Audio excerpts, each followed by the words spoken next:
It's episode 189 of the Author Stories podcast. I'm your host, Hank Garner. Thanks for tuning in each week to Author Stories. It is summertime now for and next week we'll draw a couple of winners. My kids have already wrapped up. I'm sure we'll get Danielle if you have kids, they are pretty soon, and folks are planning vacations. And I've got some sponsors to tell you about, and I hope you will pick up their books for your summer reading. Dirty Deeds by Armand Rosamilia. Check out this description. I get paid to erase problems. Did your extramarital affair produce an unwanted complication? Family problems? Just want to enjoy your midlife crisis by yourself? That's where I come in. For a fee, I'll take care of it. A big fee. This is where this book goes really sideways. You think it's one thing, but it is absolutely not what you guess. This book is one of the most fun reads I've had in quite a while. It sounds dark, but I guarantee you're going to love where Armand Rosamilia takes the story. Pick it up. There's a link to it in the show notes. Also, Out of the Gray by Patricia Gilliam. She was my guest in one of the shows last week. Go back and listen to it. I think you'll love Patricia. And I know you're going to love Out of the Gray, which is the first book in a 5-part series called the Honoria series. And it is so much fun. It is science fiction like you always want science fiction. It's got, a look into the future. It's got cool technology, but most of all, it's got great human stories, and that's what I think you're going to love about Patricia Gilliam. Go pick up Out of the Gray, the first in the 5-part Honoria series. Also, I've got a clip from Stefan Boltz and also Nick Breaker coming up in just a minute. But before then, let me also tell you about Ed Gosney. He runs a blog called Cool Comics in My Collection. I've talked about it before. I love what Ed does. He has a huge collection of comics, and he's got a huge collection that he's sold off. But he takes a trip down memory lane each week and pulls out some comics in his collection. He also highlights some that have gotten away from him, and he tells a cool story around this short collection each week that he highlights. Go check it out at edgosney.com, and also go pick up his book Transmutations, The Strange Change Chronicles Book 1. I think you'll love it. If you're looking for a great summer read, Transmutations is awesome. As always, I've got an audio clip at the end of the show from Richard Gleaves from his Jason Crane series. Stay tuned. Hey there, Author Story listeners. This is Kevin Tomlinson from Draft to Digital, and I know that you have a book sitting there just waiting to get out to the world, and you're kind of wondering what the next steps are. So that's why you need to go visit drafttodigital.com/authorstories. That's draft2digital.com/authorstories. And that's where you're going to find all the help you need to go from having a book on your hard drive to having it on someone's Kindle or iPad or other reading device. So go visit drafttodigital.com/authorstories right now.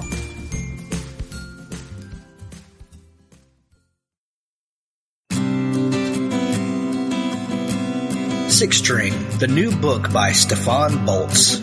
Jennifer Dalton dreamed of being a singer for as long as she could remember. The dream has kept her alive throughout a childhood mired in poverty in a broken and abusive home. When her younger brother dies and her mother takes refuge in alcohol, the emotional toll becomes unbearable. One morning she runs away, taking with her the one thing she owns, her beloved six-string guitar. This is the story of a girl finding herself alone in the good and the bad, the friends she makes, and a choice that could rob her of everything she's won. Six String by Stefan Boltz, now available on Amazon.com.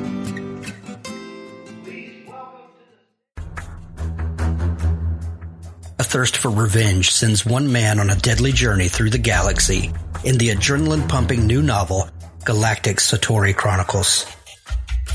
Written by Nick Breaker and Paul E. Hicks, this raucous sci-fi adventure introduces Asher, a young man whose world is turned upside down when he discovers that his fiance's death has been directly caused by an imminent alien invasion. In a desire to better understand humans in order to destroy them, these aliens are projecting their consciousness onto unsuspecting men and women, and in the process are learning exactly how to use humanity's own selfishness and greed as weapons against them. Fueled by emotions that the aliens will never understand, Asher bands together with a group of friends. These 4 MIT co-eds are more than meets the eye and go to battle with those who are intent on destroying our planet. Asher takes the fight from Earth to an alien spaceship and back again. A fight that will either save the planet or doom it. The first installment in an upcoming series, Galactic Satori Chronicles, is an engrossing look at the manipulation of time, mental projection, futuristic technology, and of course, aliens. By Nick Breaker and Paul E. Hicks. Pick up Galactic Satori Chronicles now on Amazon. Link in the show notes.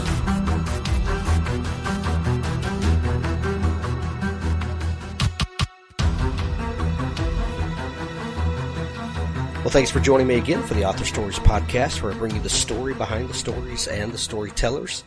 Today, I have 3 storytellers here to tell a unique story about a new endeavor that they have launched, and it's just going like gangbusters. Chris Pourteau, Jason Anspach, and Rhett Bruno join me today. They are the brains behind Sci-Fi Bridge. Welcome to the show, fellas. Hey, thanks for having us. Thanks for having us. Just to the 3 of you are no strangers to the show. You've all been on once or twice or multiple times and in various capacities.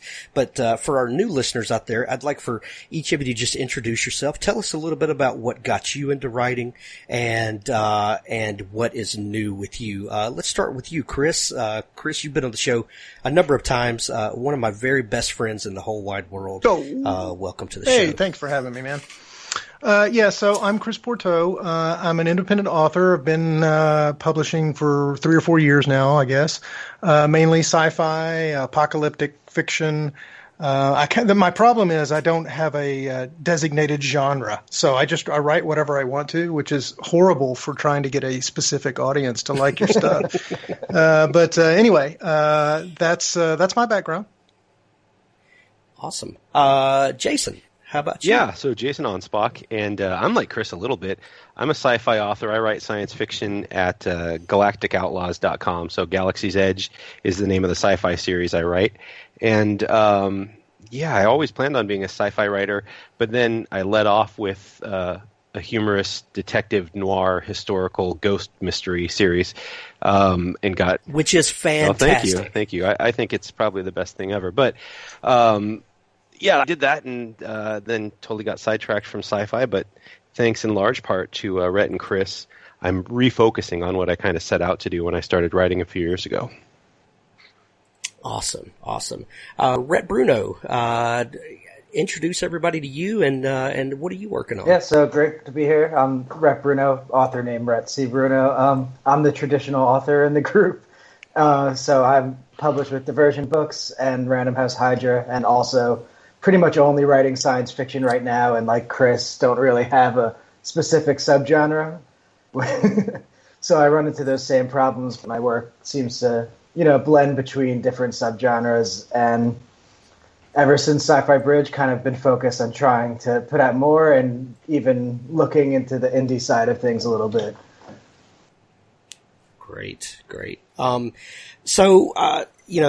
A couple of themes that have emerged with the 3 of y'all, and I run into this as well, is that sometimes it's hard, especially in the kind of market we're in right now, for people to find your books. And, some of the people that we see that are hugely successful, they really seem to drill down on a very specific niche and really, inundate that with what they do.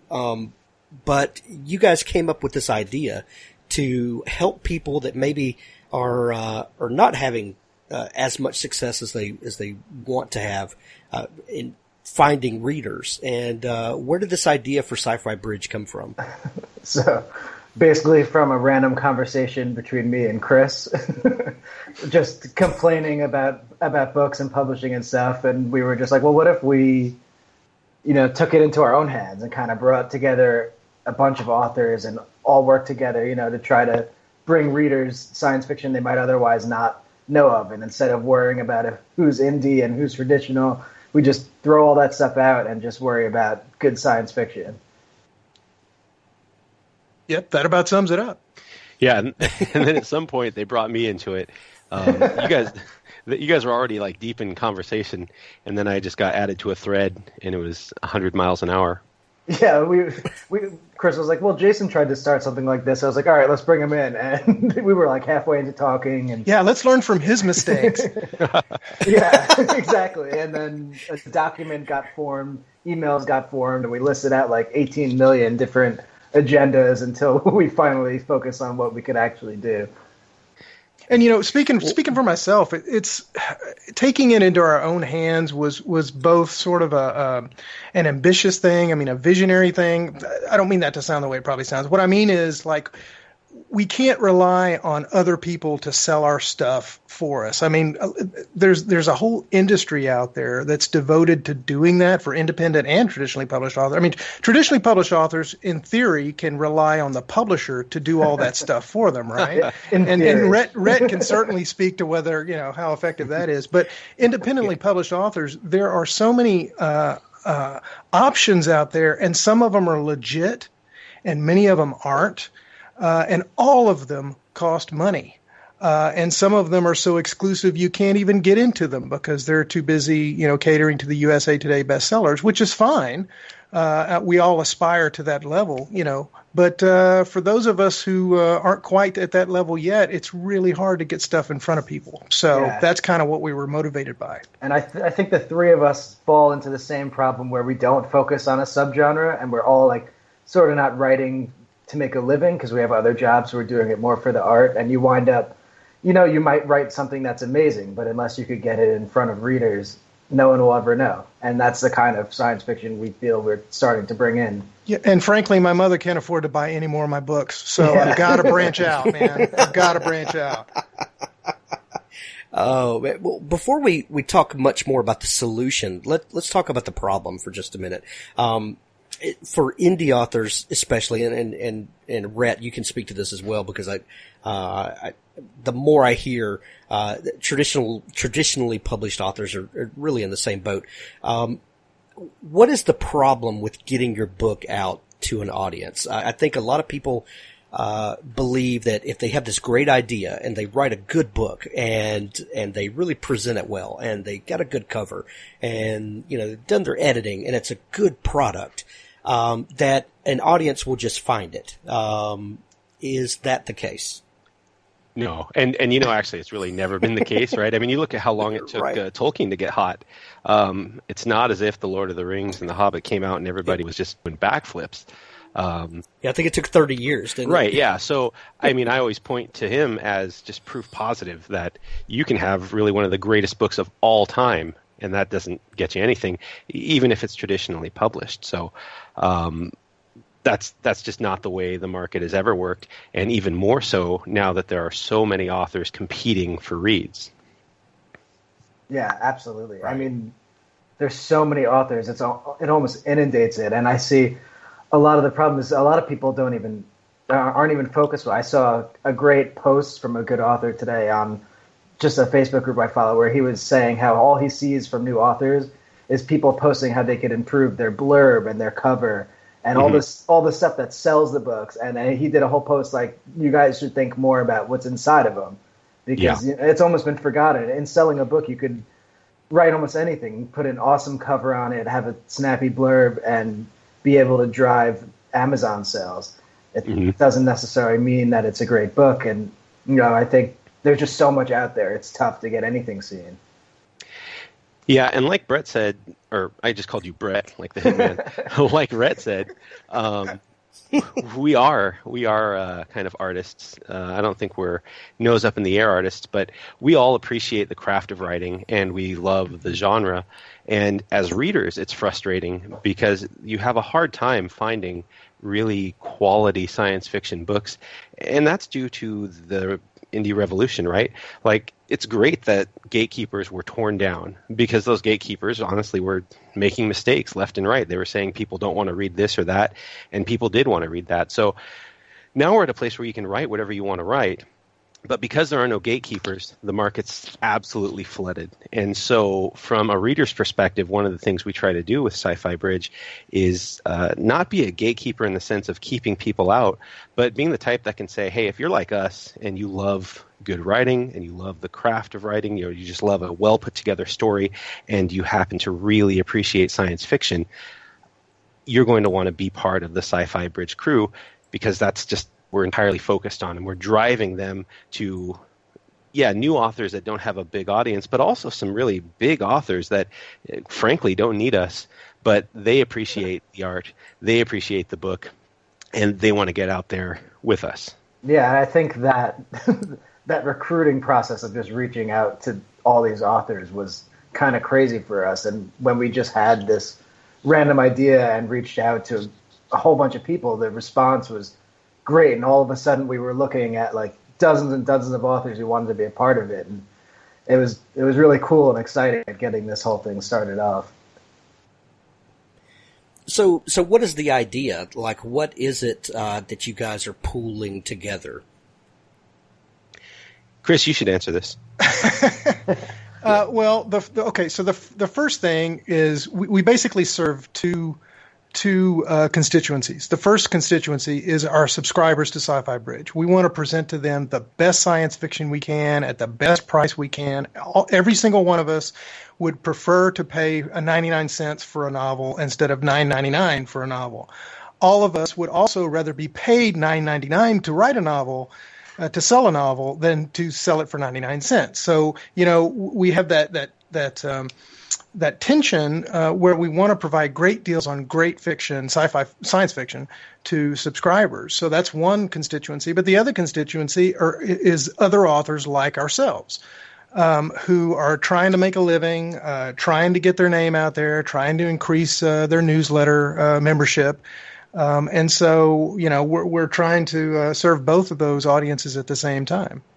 Yeah, and I think, we really try to stress how we find these authors to work with us. I mean, it's no one we know, and as far there was some author that I read, a random author that I was like, this book was great, and no one's reading it, and that was something we put out. So there's tons of authors we work with that are like that. So it's a really, really diverse group, and there's indie authors and traditional authors, famous authors, and people that are just sort of starting to make a name for themselves. So you get a really diverse amount of science fiction, and it's not anything that people are paying us to put out. So we could sound like sort of a BookBub for science fiction, but a BookBub's going every day, and people are paying to be on there a ton. We try to limit our promotions to once or twice a week so that it's great deals, and we're really thinking hard about what we put out for our subscribers that we think they'll enjoy.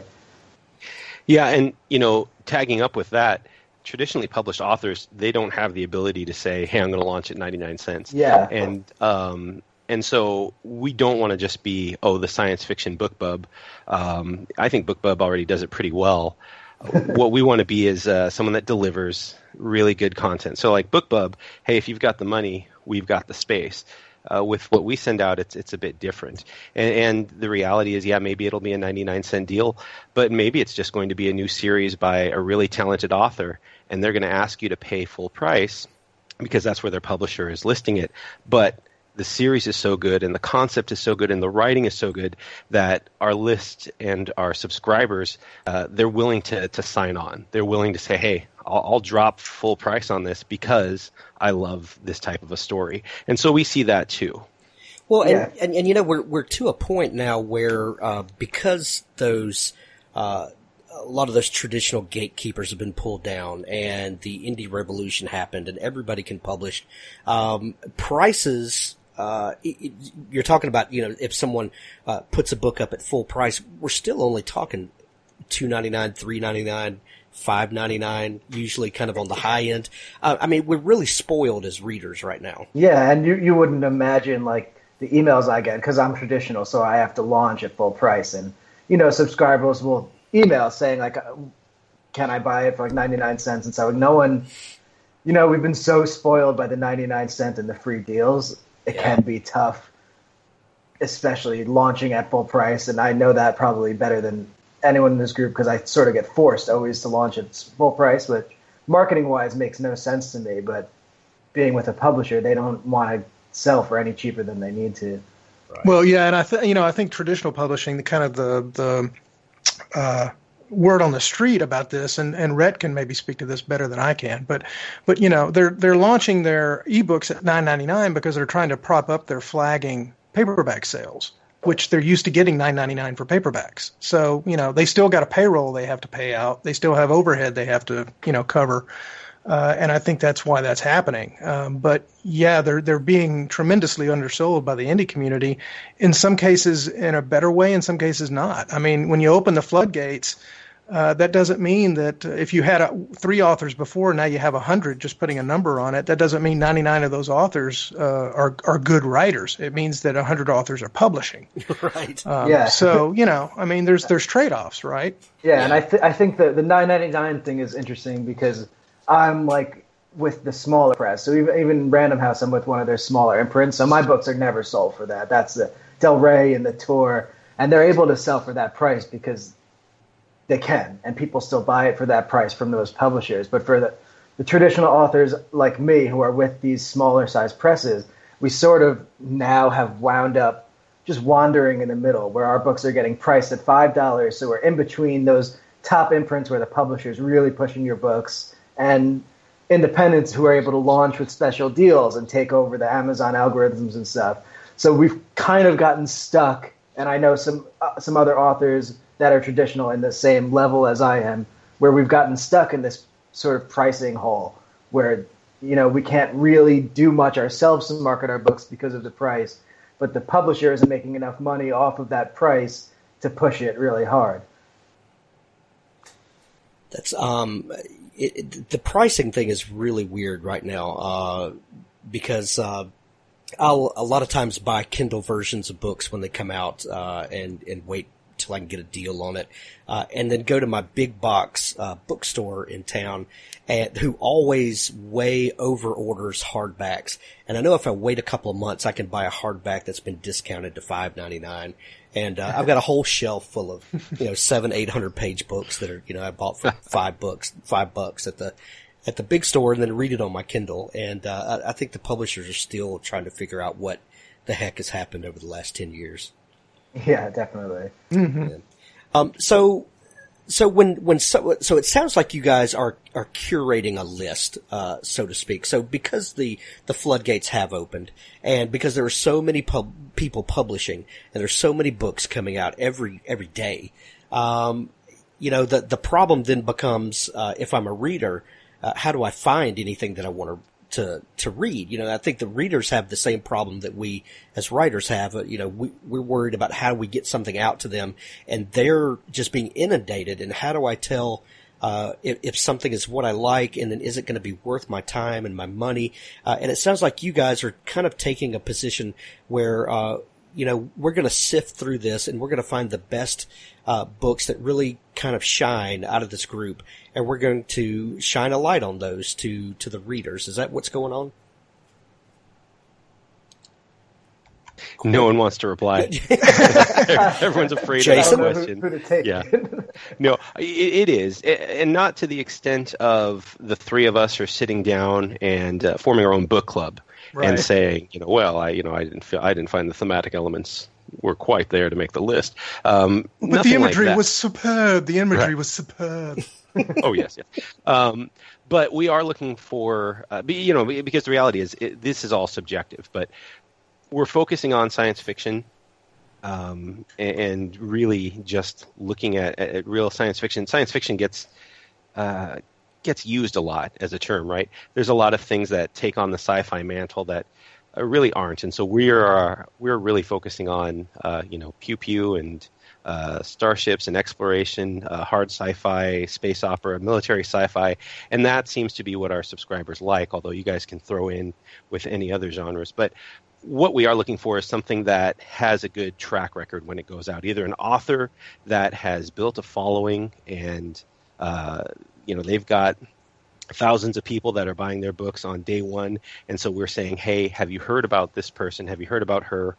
Or something that maybe not as many people have heard, but the people that have read it are just raving about it, and then we feel comfortable saying, yeah, let's push this one forward as well. Yeah, and occasionally, we'll go off and do something a little bit different. I mean, maybe post-apocalyptic sci-fi, or some sort of urban fantasy sci-fi or something, just to see what the subscribers are interested in. But like Jason said, mostly we're military and hard sci-fi, that kind of thing. Gotcha. Writers that are marketing savvy have known for years that one of the key elements, one of the key tools that you've got to have in your toolbox is a well-developed mailing list, because you need to be able to talk directly with your readership. And it sounds like that's what you guys are doing, are allowing people to leverage the power of each other's mailing list. Is that kind of what's going on? Yeah, so that was the original intent, based from a marketing standpoint, was to use the power of authors to bring readers to new authors and connect independent with traditional authors who might have a whole different group of fan bases, rather than paying a ton for ads and not knowing if those people are even actually interested in reading or just want to win something we're giving away in a giveaway. So yeah, that was definitely our major intent, was the power of mailing lists. And you talk about a platform on every one of your shows. So awesome. Chris, what do you? How have you seen your personal mailing list develop throughout this process? Well, like Rhett was saying, one of the things we do is sort of leverage. I like to describe incorrectly, but I like to describe the affiliates that we work with, the authors that we work with, as sort of a co-op, in the sense that rising tide raises all boats and all that kind of thing. Like Rhett was saying, one of the things we'll do when we do a giveaway, we do a monthly giveaway, and we have usually 15, 20, 30 authors from the affiliates participating in the giveaway. And the subscribers subscribe to Sci-Fi Bridge. They get a chance to win. They always will get like 4 books for free. We always have volunteers that say, yeah, fine, give my book away. And then they'll have an opportunity to win a whole bunch of other books, and including paperbacks. We've given away 15 or 20 paperbacks at one time before. So they subscribe. They get a chance. They get their 4 free books. They get a chance to win other books. But then before we let them go, we say, hey, so these are the 15 authors participating. Would you like to subscribe to their newsletters? You can either subscribe to all of them, make it easy, or you can pick A, B, or C, or whatever you want. And so each time we do a giveaway, the participating authors get a list of people that have said, yes, I'd like to subscribe to this author's newsletter as part of their return of the investment of them giving a book away. And I've done that on several occasions, and it's been very helpful for my own list. Yeah, I mean, it seems like the subscribers we're bringing in, compared to other sources I've used, are really active. I mean, they have to go through work to sign up to the specific authors. Mm-hmm. And so they're paying attention and making sure they can pick who they want. And so they seem to really respond well to the authors, even though they're getting emails from a ton of authors right after the giveaway. No one's unsubscribing in massive numbers, and they're being active and responding to emails. And it's been pretty great. Yeah, and part of that is just being upfront. There's a lot of, I think, people that are doing this idea and having contests and then saying, okay, sign up. And to enter the contest, you've got to sign up for at least 3 of these guys' newsletters. And, we said right away, we don't want to be like that. We don't want to give that sort of creepy, high-pressure used car salesman vibe. Apologies to used car salesmen. So here's the contest. If you want to join it, great. We will be in contact with you as Sci-Fi Bridge. And if you want to sign up for some other authors' newsletters, go right ahead. But if you don't, hey, you're in and you're done. And I think that the readers have responded really well to that. I think they respect that we're not trying to take advantage of them. We're not just sort of winking while we say we're in this for the stories and we're in this for quality work. We really mean it, And so the people that are signing up are saying, I want to read more. I can't get enough, and I want to know who I should read. Yeah. And the people that don't. But that's working out really well for us. You guys talked about BookBub earlier, and I remember, 2 or 3 years ago, and it's really interesting to have some time to look back on publishing over the last few years, and just in the small amount of time that I've been in, about 4 years now, total, things have changed so dramatically. Like you never could have imagined, in the beginning. But looking back now, like BookBub had this huge rise for indies, and it was the place to be. And now, a lot of stories you hear is, a lot of indies can't even get a place on a BookBub promotion anymore, and you have to meet all sorts of strange criteria that seems to be changing every day. And it's just really weird. So, Jason, how is marketing changing now? And what do you think authors, we won't say indies or trads, but just authors, period, what do you think we need to be doing to ensure that we can market our books? Yeah, I think that, so everyone wants kind of the golden ticket, and I think the number one thing you can do is to continually put out quality work. And this is where it gets difficult, because the reality is, in the market we're in right now, there's never been a better time to be a reader, right? Like, you can plop down your $10 or whatever it is for Kindle Unlimited, and you can be that guy in the Twilight Zone episode who has the whole world itself, all the books in the world, and your Kindle will magnify, so your glasses break. It doesn't matter. So it's a great time to be a reader, right? It's just a wonderful time. And the way to get success right now in this environment is to write and release as quickly as possible, which I hate to say, but that's the truth. The people that I know that are absolutely killing it, and by killing it I mean they've paid off their house and they're paying off their parents' house now, are doing it by writing quality releases in a quick amount of time. Because once a reader finds something and they read it on Kindle Unlimited, or they buy it for whatever price and they finish it and they like it, the very next thing they do is look for the next book. Right. And if there's no other books, then they're going to be like, well, that was great. And maybe they'll look you up online. Maybe they'll search out a blog post, but probably not. So if we're talking about marketing that way, I think your biggest marketing tool is your back catalog. Yeah. How do you... And this is something that every writer I know of struggles with. How do you balance the write constantly and publish constantly with doing things that you love and making sure that you're saying what you want to say? Because nobody that I know of got into writing because they wanted to publish a novel every month. They got into writing because they had something they felt like they wanted to say. I know that sounds trite and all that, but it's, you wouldn't do it if you didn't feel like you had something you wanted to say. Well, so how do you balance those things, Chris? I think the three of us just don't write fast. Yeah, well, we're busy managing Sci-Fi Bridge. Yeah, right. I think, a fundamental thing in answering your question is that every writer has to decide what they're in it for. If they're in it to tell a story and they just want to get their voice out, and maybe, on summers when they're not teaching in school or whatever, and they just want to write that next book in the series of their, mystery collection or whatever, and they're not really worried about selling 1,000 copies and paying off the mortgage, then that's what they ought to do. But if they're trying to make a living at it and are trying to really pay the bills, then, unfortunately, the current paradigm is, at least at the moment we're recording this, by the time it comes out, it might change.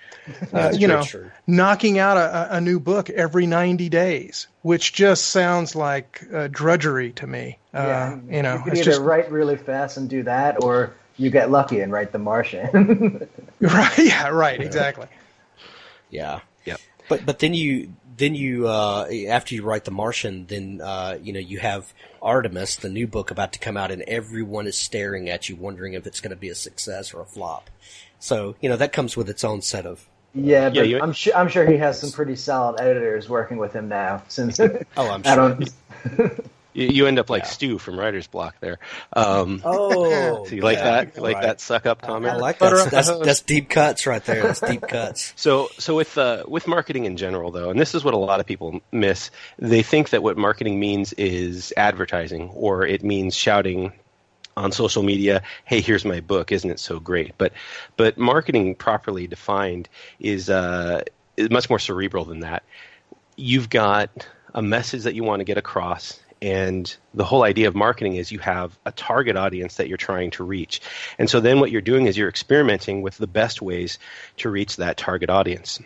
So let's take a couple of writers. I won't use their names. I know one writer who is on the liberal side of the spectrum, and they make a point of regularly tweeting out the resistance, things like that.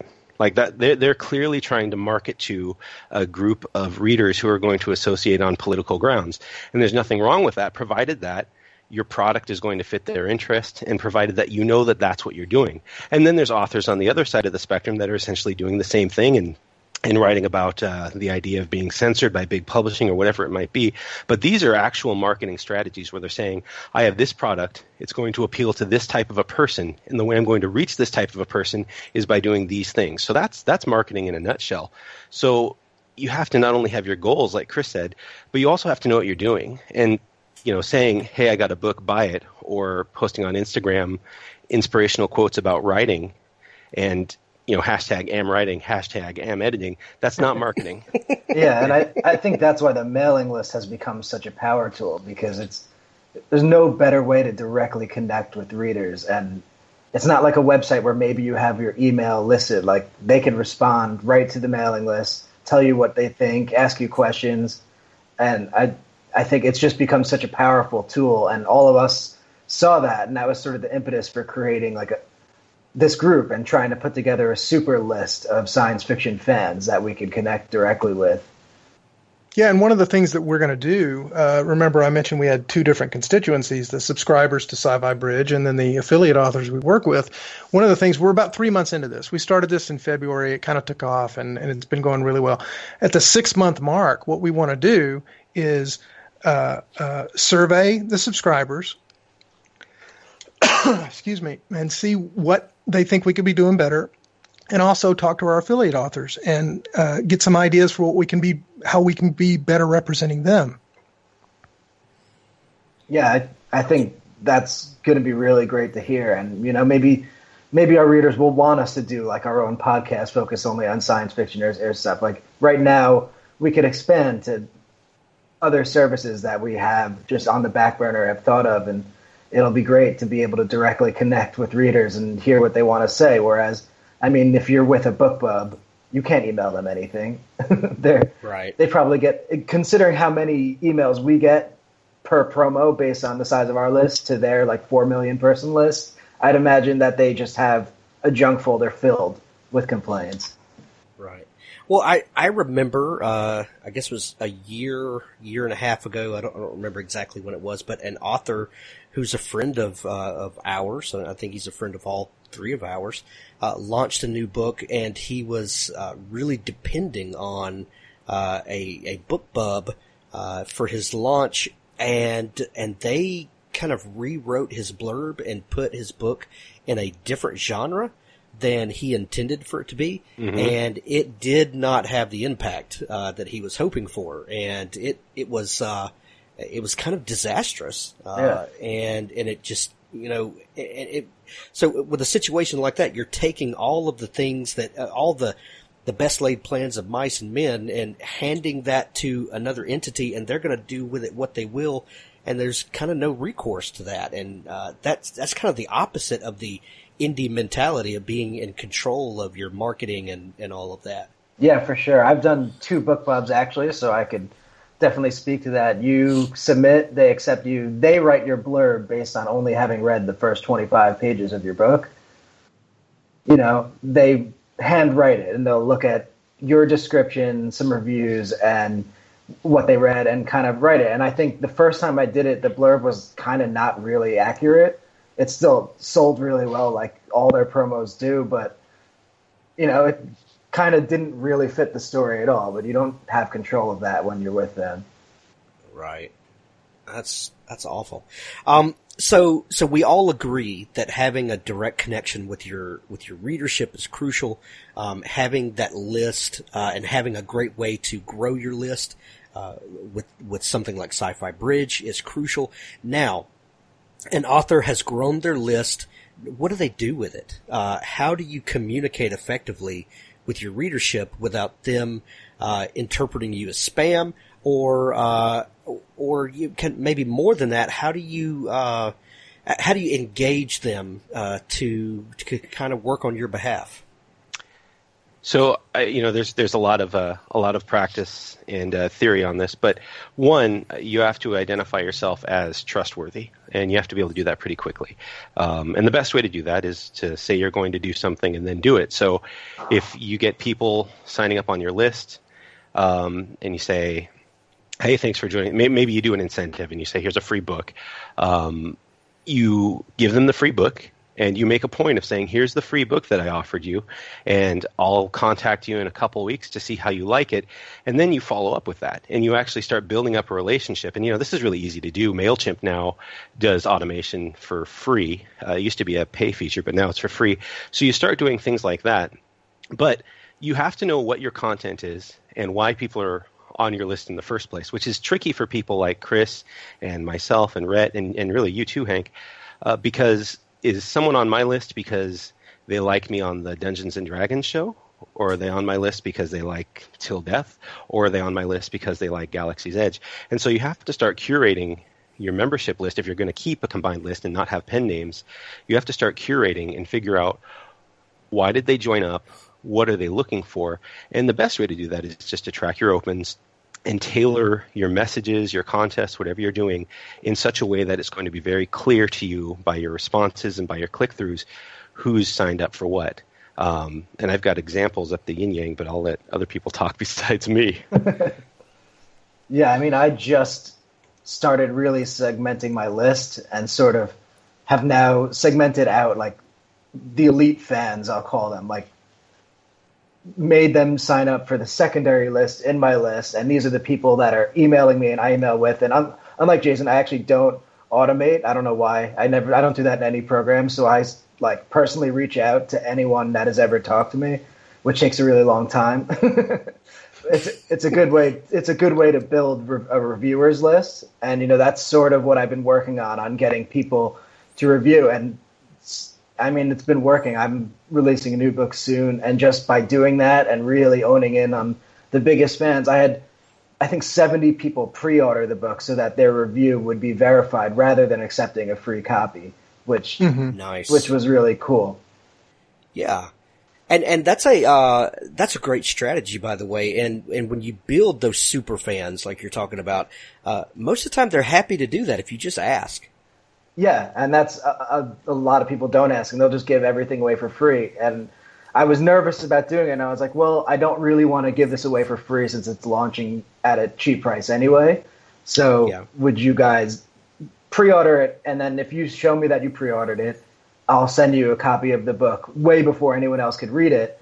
And, that's sort of incentive, even though it's not free, and people really dug it. And then the few people who emailed saying they can't afford to buy another book right now, I was like, that's okay, and would let them read it for free. But just trying to build trust with all of these different readers is definitely a good way to go about it.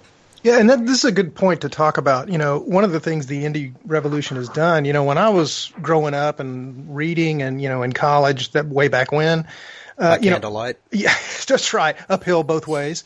In the snow. In the snow. Reading in the snow by candlelight.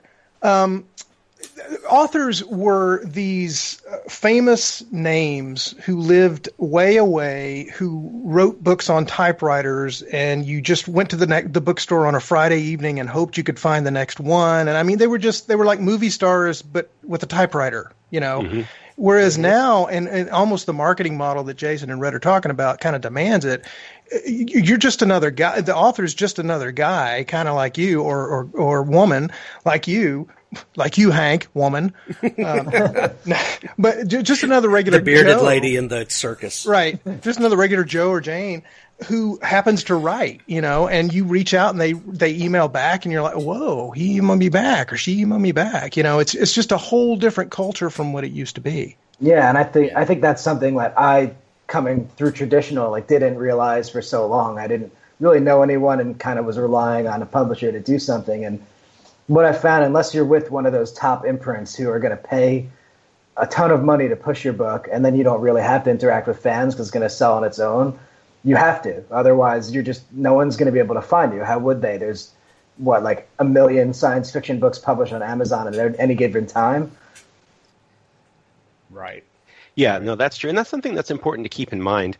In reality, even becoming a bestseller, when you think about the number of readers out there, you as a science fiction author, or really any author, you're pulling from a really small slice. And so cultivating that slice and becoming someone that, like Chris said, becoming that person with the typewriter in whatever modern day version of that it is, the person that's sending out this mailing list, and who knows how many other people are on this list, but they're taking the time to talk to me, and I know that if I respond back, that they'll respond to me, and I've got a special relationship with the author.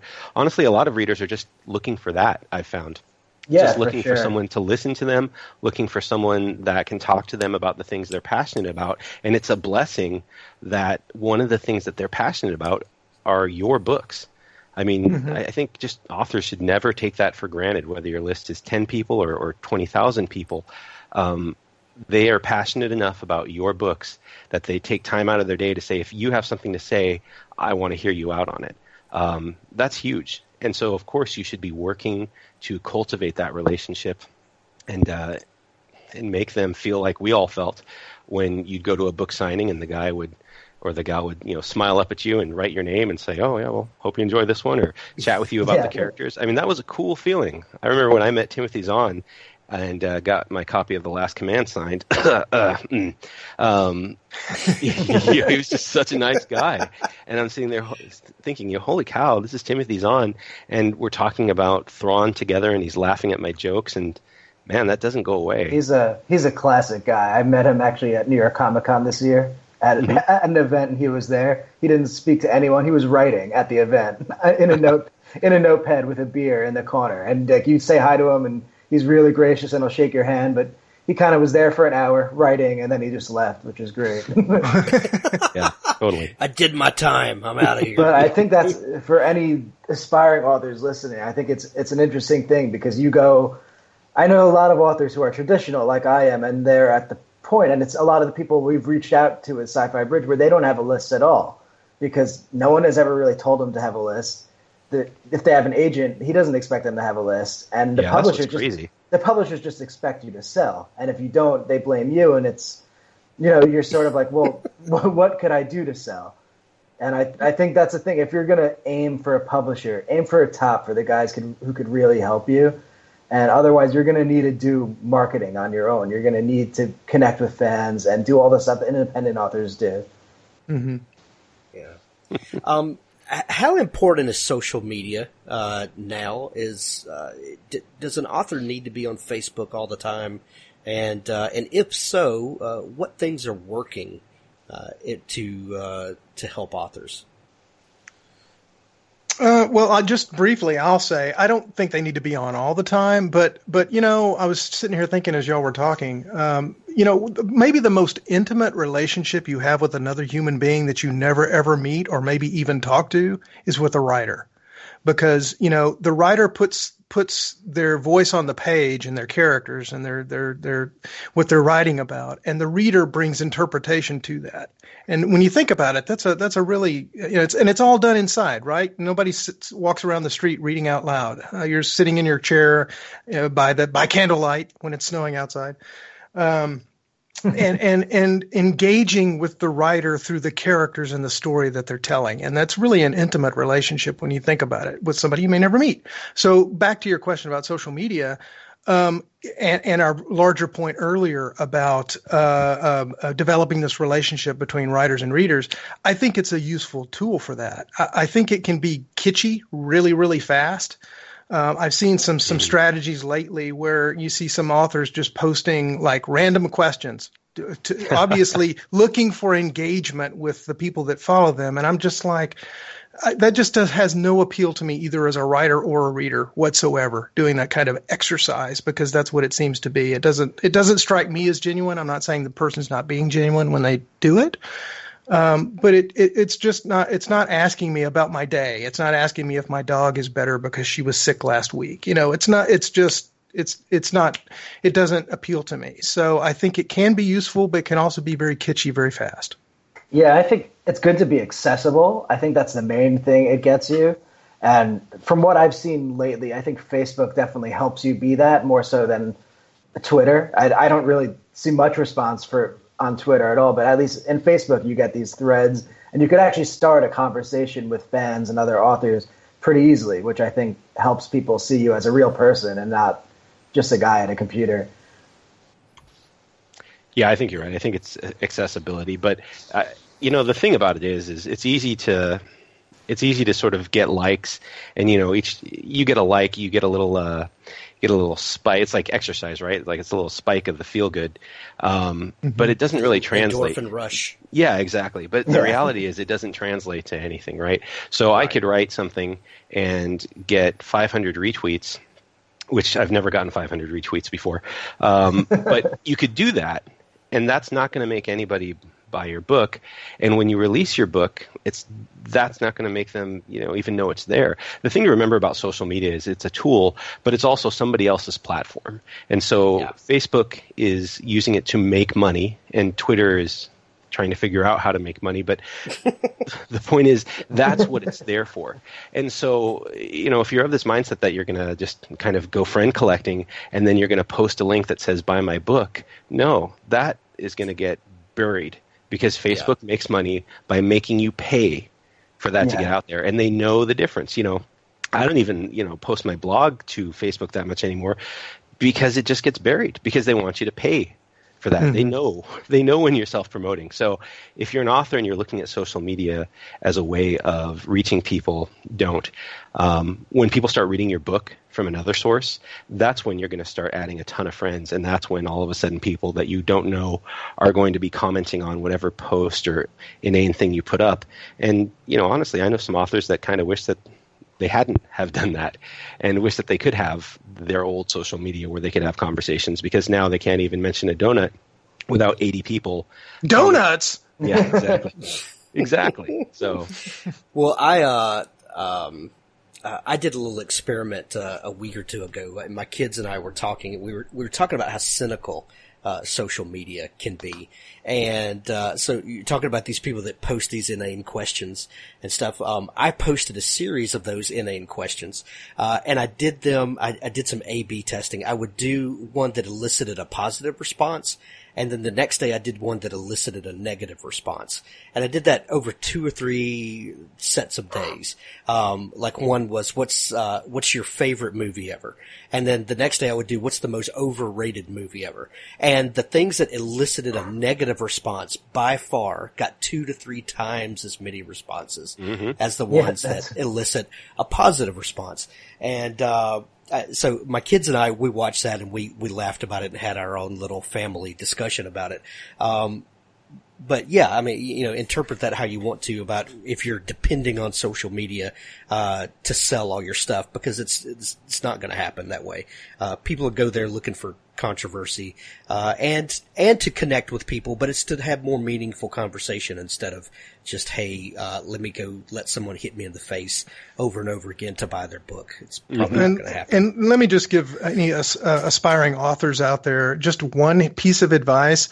When you friend somebody on Facebook, don't let the first engagement you have with them be soliciting them to buy something you've written. Yeah, for sure. My God, man. There's no bigger turnoff than, hey, thanks for accepting my friend request. I just published a book that delete, you're gone. Right. Yeah. Yeah, and they automate it too. Yeah. Yeah. And then have a podcast and see how that goes. Oh, I bet. Man. Hank, I'm going to write a book in the year 2025, and I need to get on your show today. Today. I need to start building my audience today. That's right. The He pre-sale doesn't even know what it's going to be about. He just knows he needs an audience. So yeah, I've got it up on pre-sale, though, so you could just tout that. Oh, God. Yeah. Well, this is actually an opportunity to say something about the first thing, quality fiction. If you're going to write fiction, if you're going to write nonfiction, make it quality nonfiction. Quality. Especially now that there's so much independent publishing happening and everybody and their dog is now up on Amazon's dashboard and publishing something and slapping a cover on it and all that. Even more than ever, it would seem almost antithetical to this point, but even more than ever, quality writing, invest in editing, invest in a quality cover, and invest in the product. Don't just slap something up there and throw a pre-made cover on it, that you pulled out of PowerPoint or something, and expect to make $1 million because it's not going to happen. Treat it like you would any other business. Yeah, we get solicited by authors who want to get involved all the time, and covers wind up being a big thing because they're not sending me their manuscript. They're sending me their cover, and if the cover is not appealing, it's not going to appeal to our subscribers either, or any reader. And you really can judge a book by its cover. you almost can. Absolutely. If you're putting something together in Microsoft Word, clearly you aren't putting as much effort as the book deserves. Yeah, no, it's like anything else. Do you guys remember that episode of The Simpsons where Homer made a spice rack, and he just had nails sticking out of it everywhere, and it wasn't even, and the spices were barely being held in? The same thing is true of your writing and the book you put out. And a lot of people feel like they can make that spice rack and then sell it on Etsy, and it's just not going to happen, right? I mean, it doesn't work. That's the first comparison of writing and spice racks ever in history. You heard it here, folks. You heard it here, folks. Well, funny, that's going to be the subject of Jason's book in 2025. Funny you should say that. Yeah, right. Pre-order now on Amazon. Well, now that the Kindle Gold rush is over, hopefully the folks that are still panning for Kindle Gold are getting sifted out of the system. And I think there'll always be those people that are trying to be the flash in the pan that makes their quick bucks and gets out and moves on to the next get rich quick thing. Hopefully those things are kind of sorting themselves out, and those people are working out of the system. Let's hope. Yeah, I think that's actually happening as we speak. It seems to me, I don't know you guys, that is maybe one of the other drawbacks to social media as an author. A lot of your friends end up just being other authors, and they're not going to buy your book. But it seems like a lot of people I've known who've been writing for the past couple of years, or who took it up in the last couple of years, are kind of hinting that they're calling it quits. Yeah, I've encountered several people here lately that just are going to go do something else, and maybe it's time for some folks to do that. I don't know, but yeah. So speaking of Amazon, we were talking about just a minute ago. Right now they really still are the 800-pound gorilla in publishing, and if you're going to have a successful launch and have a platform to sell your books, you really need Amazon to do that. And then the other stores also, but to a lesser degree. Do you think that folks can build a mailing list and a relationship with their readers that maybe direct marketing directly to the readers will become a thing one day? And I know, Jason, that you and Nick are kind of working on an idea like that. And, there are more and more, folks that are kind of crafting some of these direct relationships with readers and patrons and things like that. Do you see that becoming a thing? Yeah, I think as far as a revenue stream, it can be. What you're referring to is Galaxy's Edge, the serialized space opera we kind of call Star Wars, Not Star Wars, over at StarWarsNotStarWars.com. And what we're doing is we're just letting people in on the process as we write the book.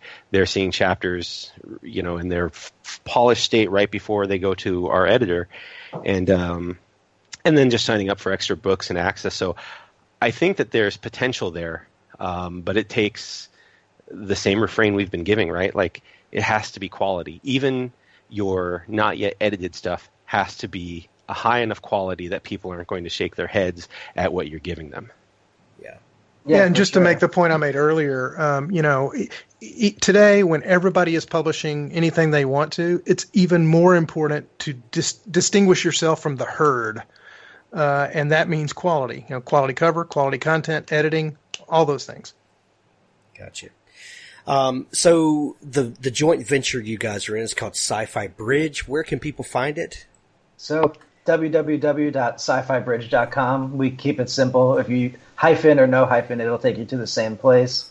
And there should be a giveaway running right now with a bunch of great books, probably 20 or so signed paperbacks if you win, even more ebooks for some secondary winners. And they could go there, same website, our landing page is a sign-up form, and they could sign up for the giveaway to win the stuff, become a part of our mailing list, maybe opt into some author mailing lists, and then they'll start receiving these great sci-fi deals we send out bi-weekly. Semi-weekly, twice a week. Semi-weekly. Twice a week. Excellent. Sci-Fi Bridge.com. We're going to put a link to it in the show notes. Before we wrap up, guys, each one of you, please tell everyone where they can find you on the web and what you have new coming up that they could look forward to. Start with you, Chris. Okay, you can find me at chrispourteau.thirdscribe.com. I'll spell the last name for you. It's Chris Pourteau, Pourteau.thirdscribe.com. I'm going to have a short story out shortly, I think in about a month, in a superhero anthology, which is kind of exciting. Yeah. Actually, it's going to be a lot of fun. That. Yeah, I think we are too. Oh, well, no, we're not all in that. Yeah, thanks for making me feel left out. Yeah, way to go, man. On the book front, I recently published Avenger, which is book 2 in the first Swarm War series. That's set in Nick Webb's Legacy Fleet, space opera, military sci-fi, pew-pew stuff. David Brunsworth wrote the first book. I wrote the second one. And I'm working on putting together my second anthology of animal-centric tales, Tails. It's Tales of Dystopia. It's going to be published under the auspices of Chronicle Worlds, which is run by Samuel Peralta through the Future Chronicles group. That will hopefully be coming out this summer. Nice. Awesome. What about you, Rhett? So I actually have developed to my Titanborn series with Random House Hydra that will be out. Just launching actually the week that this is airing. That's the only thing coming up. I'm in that superhero anthology as well as Chris and you.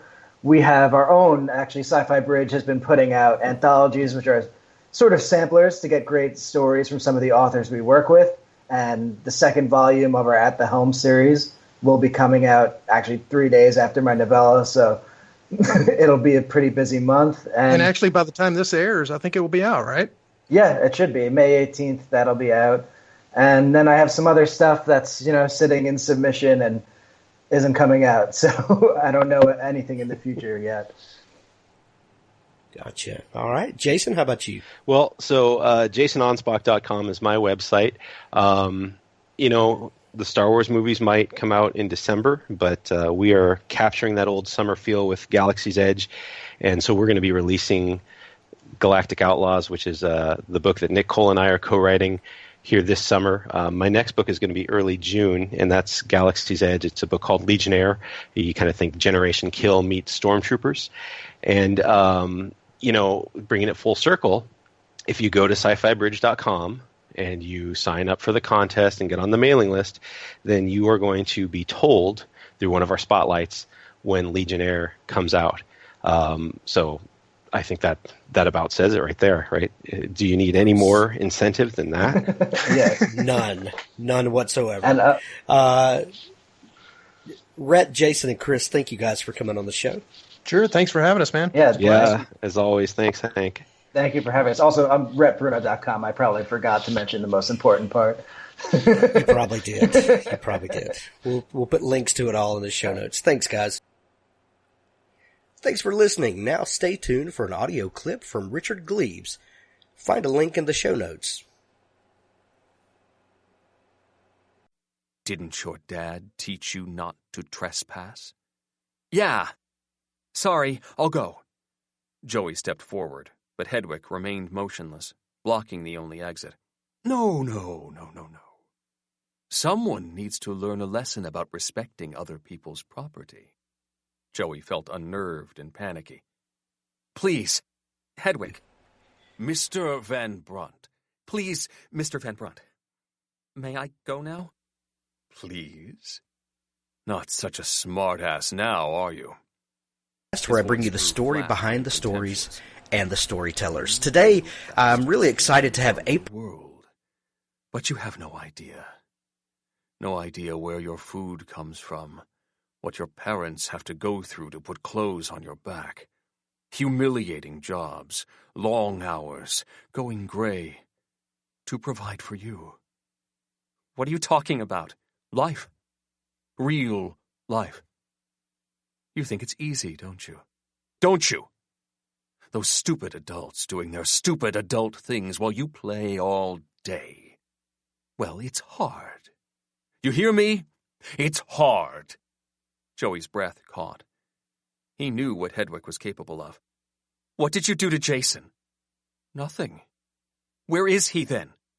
Jason's run away from home. I don't believe you. I don't care what you believe. I'm the adult. I ask the questions.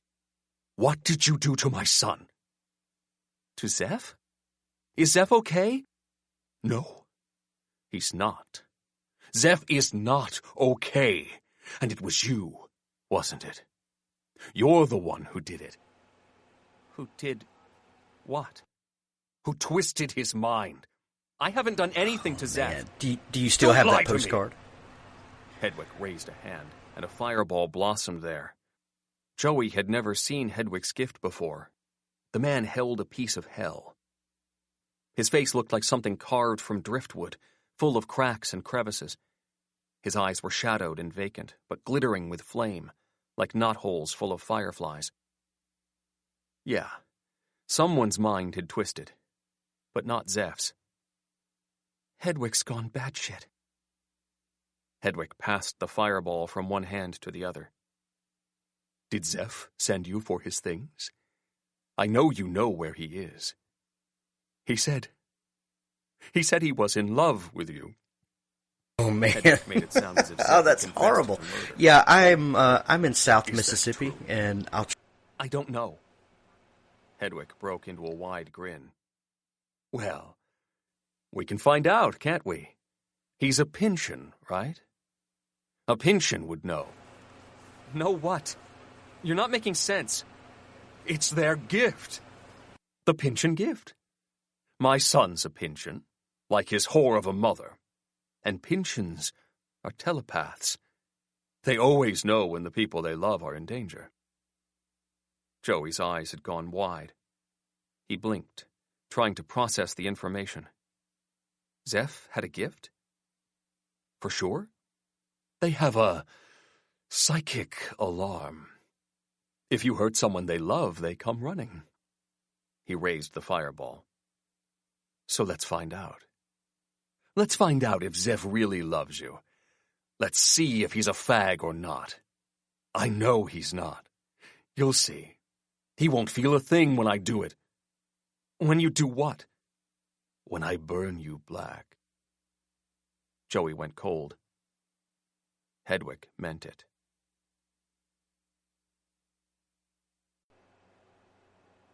Thanks for tuning in to the Author Stories podcast.